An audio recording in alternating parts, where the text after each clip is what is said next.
Ng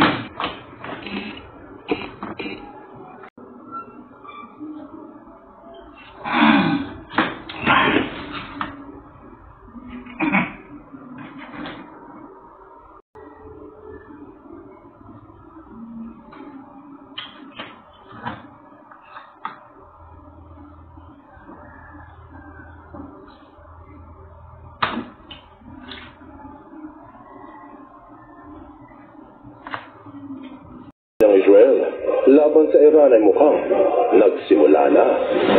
Ngayon lamang 26 ng uri, narinig ang malalakas na pagsabog sa paligid ng Tehran, ang kapital ng bansang Iran. Sabado ng madaling araw, pinakita yung mga jets na naglilipad at nagpapakaula ng kanilang mga missiles.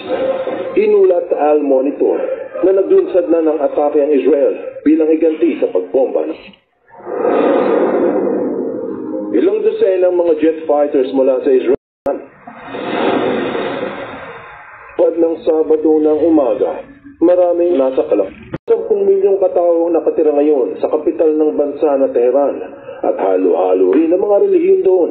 Sa makatuwid, mayroong mga simbahan ng Anglican, ang Assyrian Evangelical Church, ang sambahan ng Greek Orthodox sa Church of St. Mary, simbahan ng Katoliko sa Armenian Catholic Church, ang St. Nicholas Church ng Russian Orthodox, at iba't ibang simbahan ng Armenian Christian Faith at Presbyterian Church.